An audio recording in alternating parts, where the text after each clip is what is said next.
परमेश्वर के अति प्रिय नाम में आपको मेरा प्यार भरा नमस्कार और जय मसीह की। मूलभूत सिद्धांतों में से एक सिद्धांत आज हम अध्ययन करने के लिए जा रहे हैं, जो कि मसीह जीवन के नींव रूपी सिद्धांतों में से एक है, जिसका नाम है बपतिस्मा। मसीह जीवन के बुनियादी सिद्धांतों में से एक सिद्धांत है बपतिस्मा। यीशु मसीह पर विश्वास जब हमने किया तो हमारे आत्मा में हमने उद्धार को प्राप्त किया। आत्मा पर जो पाप का कलंक और दोष जो है, जो इस संसार में हमारे ऊपर था, उसे हमने उससे आजादी के अनुभव को यीशु मसीह पर विश्वास को रखने के द्वारा हमने प्राप्त किया है। और उस विश्वास के कार्य को पूरा करने के लिए दिया गया हुक्म या आज्ञा के रूप में हम बपतिस्मा को देखते हैं, जो कि एक नींव का सिद्धांत, मूलभूत सिद्धांत होकर परमेश्वर के वचन में हमें बताया गया है। तो आज हम इस सिद्धांत पर अध्ययन करने के लिए जा रहे हैं। पवित्र बाइबल जो है हमें बपतिस्मे के विषय में बताती है। आइए हम मेरे साथ आप मत्ती रचित सुसमाचार 3 अध्याय और उसके 11 पद को आप पढ़ें, जहां पर उस बपतिस्मे के विषय में हम 3 प्रकार के बपतिस्मे के विषय में देखते हैं। मत्ती रचित सुसमाचार 3 अध्याय और उसकी 11 आयत, वहां पर इस प्रकार से लिखा हुआ है,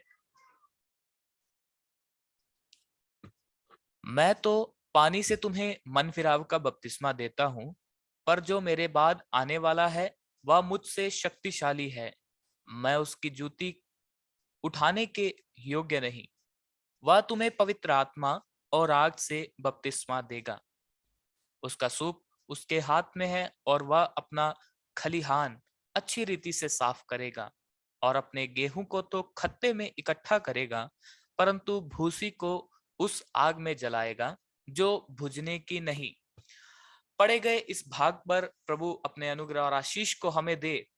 यह भाग जो है मत्ती रचित सुसमाचार में से लिया गया है, जहां पर बपतिस्मा दाता यूहन्ना इस बात की घोषणा को कर रहे हैं कि मैं जिस जिस बपतिस्मे को दे रहा हूं और जिस बपतिस्मे को तुम पाने वाले हो, उसके मध्य में अंतर क्या है। तो मुख्य रूप से बाइबल हमें 3 प्रकार के बपतिस्मों के विषय में बताती है। एक, पानी का बपतिस्मा। दो, पवित्र आत्मा का बपतिस्मा।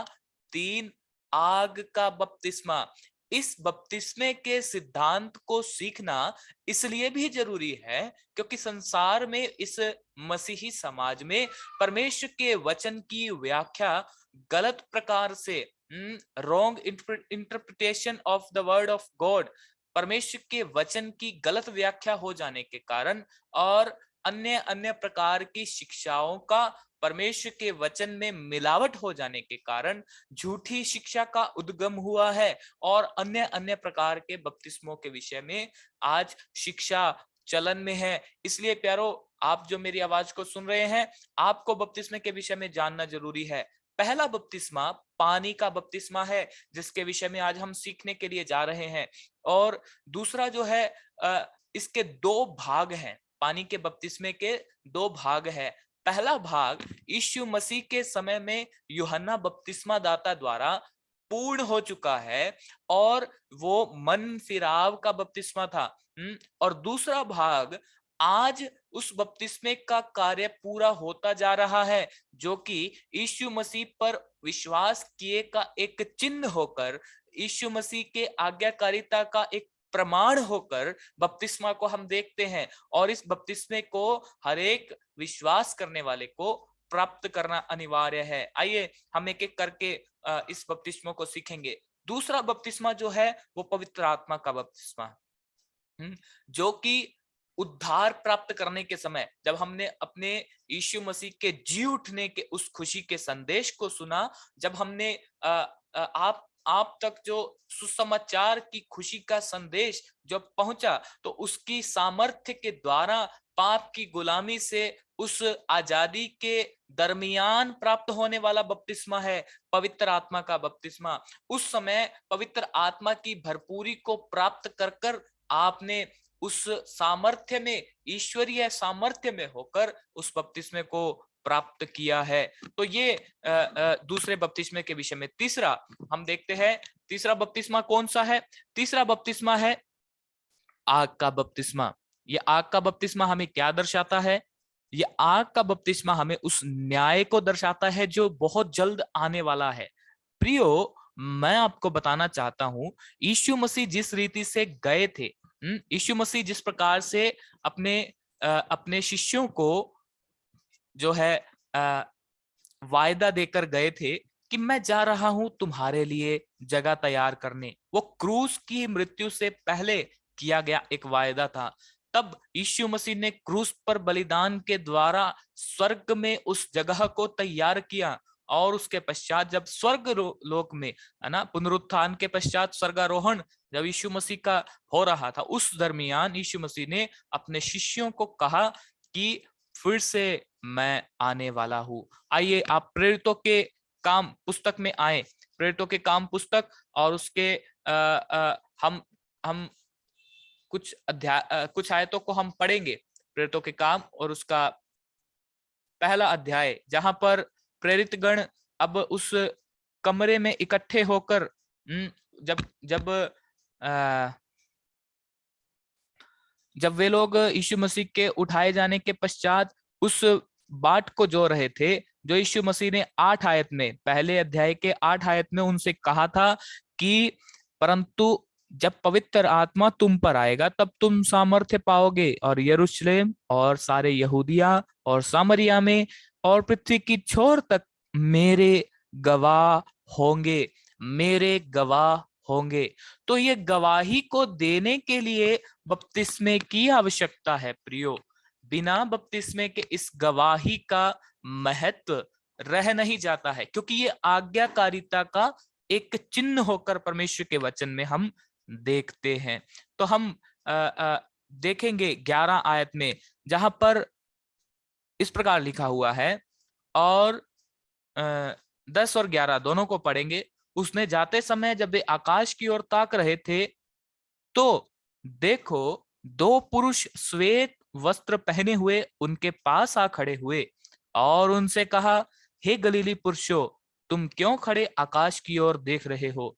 यही यीशु जो तुम्हारे पास से स्वर्ग पर उठा लिया गया, जिस रीति से तुमने उसे स्वर्ग को जाते देखा है, उसी रीति से वह फिर आएगा। तो ये धन्य आशा, वो फिर आएगा। Praise the Lord, hallelujah. वो फिर से आने वाला है। परंतु सवाल ये है, क्या आप उसके आगमन की प्रतीक्षा में अपने जीवन को जी पा रहे हैं? क्या आप उसके आगमन के उस घड़ी को अपने जीवन में प्रिय होकर देख पा रहे हैं? परमेश्वर का वचन कहता है वो आएगा और आने वाला देर ना करेगा। यह बात निश्चित है, ठहराई हुई है, और परमेश्वर आने वाला है। परंतु हम बपतिस्मे के उस क्रम को देख रहे थे। वो आने वाले उस आने वाले यीशु मसीह के लिए बपतिस्मे के द्वारा ही हम उस क्रम को पूरा कर पाएंगे। तो इस पानी के बपतिस्मे के 2 भागों को हमने देखा। पहला मन फिराव का बपतिस्मा जो यूहन्ना दे रहे थे। दूसरा बपतिस्मा जो है वो हम देख रहे थे कि जो आज चलन में है, जिसके विषय में इसी प्रेरितों के काम 2 अध्याय उसके 41 पद में हम पढ़ते हैं, और वहां पर इस प्रकार से पढ़ते हैं 41 पद, अतः जिन्होंने बपतिस्मा लिया, जिन्होंने उसका वचन ग्रहण किया, उन्होंने बपतिस्मा लिया, और उसी दिन 3000 मनुष्यों के लगभग उनमें मिल गए। तो यहाँ पर आप देख सकते हैं किस प्रकार से जो है वचन को ग्रहण करते समय बपतिस्मा को उन्होंने प्राप्त को कर लिया था। प्यारो, आज आपसे मैं पूछना चाहता हूं, आपको शायद वचन को ग्रहण किए हुए 1 साल हो गया होगा, या कुछ महीने हो गए होंगे, या कुछ साल हो गए होंगे, परंतु क्या आपने कभी उस बपतिस्मे के लिए अपने आप को समर्पण कर दिया है? बपतिस्मे का जो शब्द है वो यूनानी भाषा बैप्टिज्म, इंग्लिश में बैप्टिज्म और यूनानी भाषा बैप्टिजो से आता है, जिसका अर्थ है डुबकी लगाना या डुबाया जाना। तो इस बपतिस्मे के शब्द में ही उसका अर्थ छिपा हुआ है। और ये पूरे बपतिस्मे की प्रक्रिया यीशु मसीह की ओर इशारा करती है। मालूम है कैसे? बपतिस्मा को प्राप्त करने के लिए एक पानी में उतरने की आवश्यकता है, जो कि यीशु मसीह के स्वर्ग से पृथ्वी पर आने की प्रक्रिया को दिखाता है। दूसरा, बपतिस्मे के समय पानी में उतरने के पश्चात डुबाया जाता है, डुबकी लगाई जाती है, जो कि यीशु मसीह के उस कब्र में रखे जाने को, अर्थात उसकी मृत्यु को स्मरण दिलाता है, उसकी ओर इशारा करता है। तीसरा, डुबकी के पश्चात पानी में से बाहर आया जाता है, बाहर पानी के ऊपर, जो कि यीशु मसीह के फिर से जी उठने को, प्रेज द लॉर्ड, उस पुनरुत्थान को दिखाता है। और उसके पश्चात पानी में से बाहर निकला जाता है और वो यीशु मसीह के स्वर्ग की ओर जाने की ओर इशारा करता है। किस प्रकार बपतिस्मा यीशु मसीह के उस पूरे घटनाक्रम को, जो ऐतिहासिक घटना है जिसे नकारा नहीं जा सकता, इशारा करता है। और उस बपतिस्मे को प्राप्त करना बहुत ही जरूरी है। बपतिस्मे के विषय में बाइबल में बहुत सारी शिक्षाएं हैं, परंतु हम यूहन्ना के बपतिस्मे की और कुछ बातों को देखेंगे। यूहन्ना का बपतिस्मा और आज का बपतिस्मा में फर्क क्या है, हम इस बात को देखने जा रहे हैं। जो बपतिस्मा यूहन्ना दे रहे थे, यूहन्ना बपतिस्मा दाता, उसमें और आज वर्तमान के बपतिस्मा में फर्क क्या है? क्या फर्क है? आइए हम देखें। पहली बात, हम इस प्रश्न की ओर ध्यान को देंगे, उसमें अंतर क्या है। दूसरा, उस बपतिस्मे का, अर्थात यूहन्ना के बपतिस्मे का उद्देश्य क्या था। अब यहां पर रुककर मैं आपके ध्यान को उस पुराने इतिहास की ओर लेकर जाना चाहता हूं जो उस समय में था। अंतिम पुस्तक जो है पुराने नियम की, जिसे हम पुराना नियम, पूर्वार्ध या पुरानी वाचा के रूप से जानते हैं, उस पुरानी वाचा का, पुराने नियम का आखिरी पुस्तक मलाकी का पुस्तक है। और मलाकी जो है इस्राएल के लिए आखिरी नबी होकर के हम देखते हैं पवित्र शास्त्र में। और उस नबी के द्वारा परमेश्वर ने अपने अपने पूर्ण जो है मनसा को इजराइल के प्रति प्रकट कर दिया था कि इजराइल जो अपने आप को अपना पुत्र, परमेश्वर का संतान होकर बताता है, वो उसे अपना पिता कहता है। और तो उसका आदर कहाँ है? जो उसके भवन में, जो परमेश्वर के भवन में रहते हैं, उसके भवन के योग्य चाल कहाँ है? उसके जो दशवांश दिया जाता है, उसमें से पूर्ण रूप की दशवांश कहाँ है? उसमें से लिया जा रहा है, चोरी किया जा रहा है। ऐसी दशा में परमेश्वर का क्रोध जो है वो बढ़ गया था। परमेश्वर क्रोधित हो गए। कारण क्या था? इस्राएल की अनाज्ञाकारिता। इस अनाज्ञाकारिता का परिणाम क्या हुआ? परमेश्वर 400 वर्ष के लिए इजराइल लोगों के लिए बात करना बंद कर दिया। पवित्र शास्त्र बाइबल आपके हाथ में है। मैं चाहता हूं कि आप उस मत्ती रचित सुसमाचार के पहले अध्याय को या नए नियम के पहले पन्ने को आप निकालें, जहां पर आपको एक पेज देखने को मिलेगा।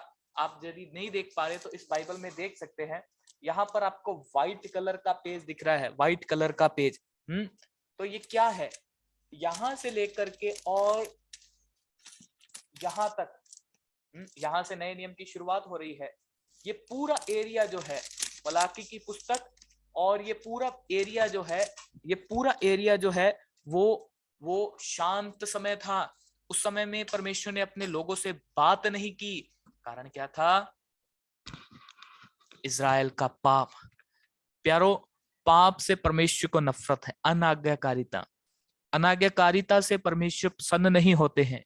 यहाँ पर रुककर मैं आपको बताना चाहता हूं, यदि आप परमेश्वर और उसके वचन के प्रति आज्ञाकारी होकर अपने जीवन को बिता नहीं पा रहे हैं, तो आप परमेश्वर के वचन की अनाज्ञाकारिता करते हुए उस परमेश्वर को क्रोध दिला रहे हैं, जो वास्तव में आपसे प्यार करता है, जो वास्तव में आपसे आपसे आपसे प्रेम करके उसने अपने पुत्र को जो दिया है, वो परमेश्वर आपको बचाना चाहता है। परंतु आप उसकी अनाज्ञाकारिता के कारण उसके उस ठहराए हुए लक्ष्य से, उसकी उस सिद्ध इच्छा से वंचित रह रहे हैं। उनके उन आशीषों को, उसके उस अनंत अगम्य उस शांति को आप अनुभव नहीं कर पाएंगे, अपने जीवन में उस आशीष को प्राप्त नहीं कर पाएंगे। क्या आप वास्तव में अपने जीवन में प्रभु की आशीष को पाना चाहते हैं?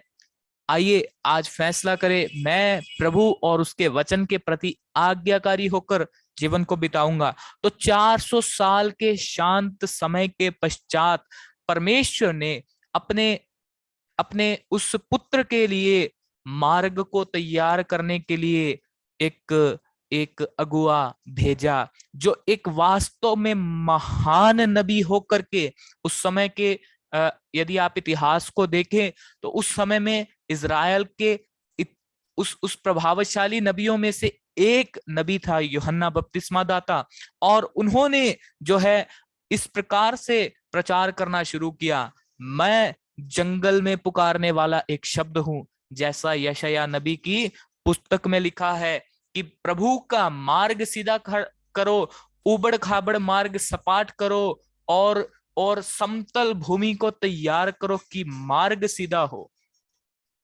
यूहन्ना के जो बपतिस्मा दाता के दो शिष्य थे, जो यीशु मसीह को देखकर जब यीशु मसीह दूसरे दिन उस मार्ग से आ रहे थे, तो यूहन्ना बपतिस्मा दाता कहते हैं, देखो यह परमेश्वर का मेमना जो जगत का पाप उठा ले जाता है।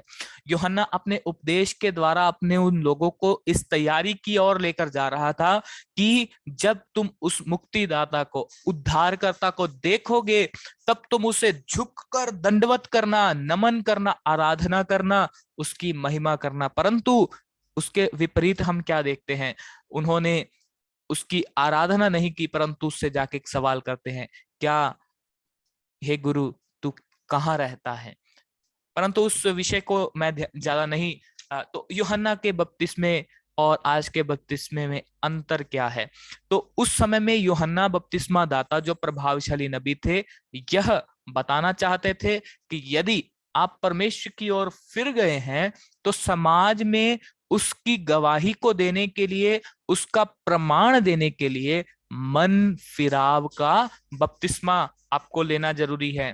देखिए, पानी का बपतिस्मा जो आज होता है और जो उस समय में यूहन्ना बपतिस्मा दाता दे रहे थे, उन दोनों में अंतर यही है कि वो समानता ये है कि वो सार्वजनिक गवाही है, समाज के लिए और इज़राइल के लिए, कलीसिया के लिए एक सार्वजनिक गवाही है। परंतु उन दोनों में अंतर क्या है? वो मन फिराव का बपतिस्मा है और यह यीशु मसीह की आज्ञाकारिता का बपतिस्मा है। तो इस अंतर को आप जरा समझ लें, तब हम इस विषय को गहन रूप से अध्ययन कर पाएंगे। तो यूहन्ना के मन फिराव का बपतिस्मा था, और आज जो बपतिस्मा प्रेरितों का काम 2 अध्याय और उसके 41 आयत में लिखा गया है कि जिन्होंने उसका वचन ग्रहण किया उन्होंने बपतिस्मा लिया, और वह बपतिस्मा जो है वो आज्ञाकारिता का बपतिस्मा, यीशु मसीह के आज्ञा का पालन का चिन्ह होकर हम देखते हैं।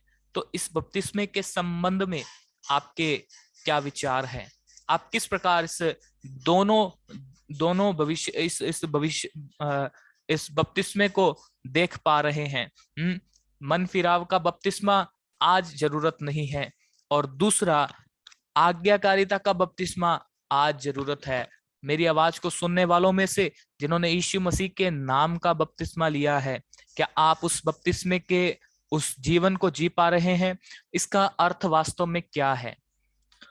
अब जिस प्रकार मैंने कहा कि बपतिस्मे की पूरी प्रक्रिया यीशु मसीह की ओर इशारा करती है। जिस वक्त एक विश्वासी जो है बपतिस्मे के उस प्रक्रिया में अपने आप को देता है, उस समय वो अपने अभिलाषाओं को, अपने शरीर की इच्छाओं को, अपने विचारों को, अपनी मनसा को, अपने सर्वस्व को, अर्थात अपने मैं को वहीं पर मार डालता है। पाप का स्वभाव उसके लिए अपने आप को मृतक घोषित करता है। बपतिस्मे का अर्थ क्या है? अपने आप को पाप के लिए मार डालना। डुबकी लगाते समय वो यीशु मसीह की उस मृत्यु को पहन रहा है, यीशु मसीह को वो आंतरिक रूप से जो स्वीकार किया है, बाहरी रूप से उसे पहन रहा है। जैसा एक सर्दियों के एग्जाम्पल में मैं आपको बताऊं, इनर सूट जिसे बोलते हैं सर्दी के बचाव के लिए, उसको पहनने के पश्चात कोट को ऊपर से पहना जाता है। ठीक उसी प्रकार से अंदर जो विश्वास किया है उसका बाहरी प्रगटीकरण बपतिस्मा उसकी प्रक्रिया में अपने आप को पाप के लिए मरा हुआ घोषित कर रहा है एक बपतिस्मा लेने वाला व्यक्ति। और दूसरा जो है जब वो पानी के ऊपर आता है तो यीशु मसीह के पुनरुत्थान में अपने आप को सहभागी करता है, उसके पुनरुत्थान का भागी हो जाता है। तो इस दोनों बातों को आपको समझना बहुत जरूरी है। आज हमने बपतिस्मे के सिद्धांत के संबंध में कुछ बातों को विचार किया। बपतिस्मा 3 प्रकार का बपतिस्मा बाइबल में दिया गया है। पानी का बपतिस्मा, पवित्र आत्मा का बपतिस्मा और आग का बपतिस्मा। इन तीनों के बपतिस्मे के बारे में हमने कुछ बातों को देखा। पानी का बपतिस्मा 2 प्रकार के हैं। पहला मन फिराव का बपतिस्मा, दूसरा यीशु मसीह की आज्ञाकारिता का बपतिस्मा। इन दोनों में समानता ये है कि ये दोनों सार्वजनिक गवाही होकर के उस समय के लोगों के लिए, इज़राइल के लिए चिन्ह और कलीसिया के लिए प्रमाण के रूप में हमें दिया गया है। और पवित्र आत्मा का बपतिस्मा विश्वास के दौरान जब उद्धार के सुसमाचार पर विश्वास किया प्राप्त होता है। और आग का बपतिस्मा उनके लिए है जो जो जो जो न्याय की ओर इशारा करता है, न्याय का बपतिस्मा। तो आज हमने इस बात को देखा और बपतिस्मे की प्रक्रिया को देखा और पहली सदी की कलीसिया द्वारा इसे पालन किया गया। दूसरा अध्याय प्रेरितों के काम 41 आयत में हम देख रहे थे। और यूहन्ना के बपतिस्मे का और आज के बपतिस्मे का अंतर हमने देखा कि वो मन फिराव का बपतिस्मा था और वर्तमान में आज जो है आज्ञाकारिता का बपतिस्मा, यीशु मसीह के आज्ञा का पालन हम कर रहे हैं। और हमने इस बपतिस्मे के उद्देश्य को देखा कि इज़राइल पर इस बपतिस्मे का उद्देश्य क्या है। मन फिराव के बपतिस्मे का उद्देश्य यह था कि यीशु मसीह जो आने वाला है इज़राइल पर प्रकट हो। यूहन्ना बपतिस्मा दाता को प्रभु ने प्रकट किया, परंतु इज़राइल पर वो अपने आप को प्रकट करना चाहते थे। प्यारो, क्या आप उस यीशु मसीह के लिए अपने आप को दे रहे हैं, अपने आप को उसके लिए जी पा रहे हैं, अपने आप को उसके उसके उस प्रगटीकरण के अधीन होकर समर्पण कर पा रहे हैं?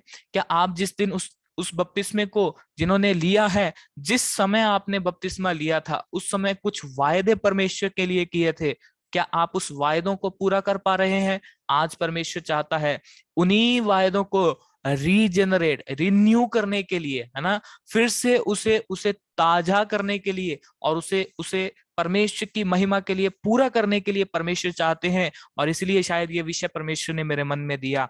आज आप जो मेरी आवाज को सुन रहे हैं, उस बपतिस्मा को जिन्होंने नहीं लिया, आपके लिए एक संदेश है। आज यीशु मसीह का वचन जो सुना है, आपके पाप के छुटकारे का संदेश, जो उद्धार का संदेश है। यीशु मसीह दुनिया में आया, मारा गया पाप के लिए, पाप की दंड को सहकर परमेश्वर का प्रेम और उसका अनुग्रह हम तक अपने दया से पहुंचाया है। वो खुद मरकर पाप और मृत्यु और कब्र पर उसने विजय को पाया और जी उठकर प्रमाण दिया कि मैं तुम्हें छुड़ाने के लिए आया हूं। और स्वर्ग में जाकर आज वकालत करता है। उस प्रभु यीशु मसीह पर आप यदि विश्वास करें, उद्धार आपका है, अनंत जीवन आपका है। बपतिस्मा के लिए जरूरी है एक व्यक्ति उद्धार पाया हुआ होना चाहिए। बपतिस्मे के विषय में बहुत सी गलत शिक्षाएं भी हैं। आने वाले दिनों में हम और भी इस विषय पर चर्चा करेंगे। परमेश्वर तब तक के लिए हमें अपना अनुग्रह और आशीष दे कि हम वचन में बने रहकर इस बपतिस्मे के क्रम को समझकर अपने जीवन में उसे पालन करने के लिए, जिन्होंने बपतिस्मा लेना है वे लोग उसे पालन करें, और जो ले चुके हैं, जो बपतिस्मा को प्राप्त किए हुए हैं, वे उस बपतिस्मे के क्रम में अपने आप को परमेश्वर के अधीन होकर समर्पण कर कर उन वायदों को पूरा करने पाए जो परमेश्वर के लिए उन्होंने किए थे। परमेश्वर ऐसा करने के लिए हम सबकी सहायता करे। इस संदेश के द्वारा प्रभु के नाम की महिमा हो और परमेश्वर का प्रकाश हमारे मनों में प्रज्वलित हो। इस कामना के साथ अपने शब्दों को मैं यहाँ विराम करता हूँ। परमेश्वर इस वचन से हमें प्रेरणा दे। आमीन। धन्यवाद। जय मसीह की।